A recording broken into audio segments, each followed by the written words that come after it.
মৰিয়নি ভেলুগুৰিত আৰক্ষীৰ অভিযান উৎপল হাজৰিকা নামৰ এটা দুৰ্দৰ্শ ড্ৰাগছ মাফিয়াৰ বাসগৃহত যোৰহাটৰ পৰা অহা আৰক্ষীৰ এটা বিশেষ দলৰ অভিযান আৰক্ষীৰ অভিযানত উৎপল হাজৰিকাৰ গৃহৰ পৰা এটা ৭৪ গ্ৰাম ওজনৰ গড়ৰ খৰ্গ আৰু ৬ গ্ৰাম ব্ৰাউন চুগাৰ উদ্ধাৰ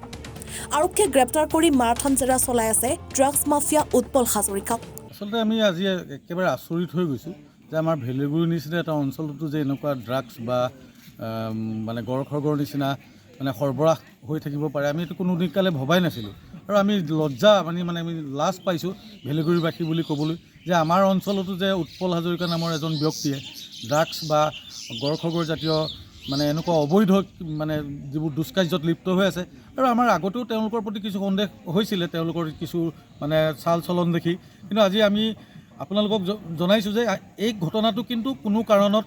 যাতে তেওঁলোকে মানে হাৰি যাব নোৱাৰে তেওঁলোকে উপযুক্ত শাস্তি কিন্তু আমি ৰাইজৰ তৰফৰ পৰা দাবী কৰিছোঁ ইয়াত আৰক্ষী প্ৰশাসন অহা দেখি আমি আহিছিলোঁ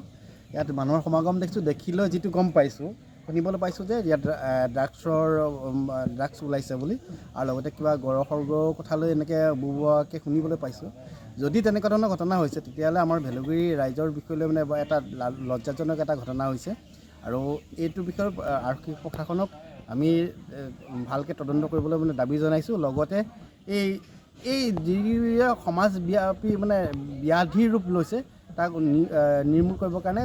দৃঢ় এটা পদক্ষেপ ল'বৰ কাৰণে দাবী জনাইছোঁ যোৰহাটৰ পৰা কংকনজ্যোতি শৰ্মাৰ ৰিপৰ্ট এনিফাৰুক 24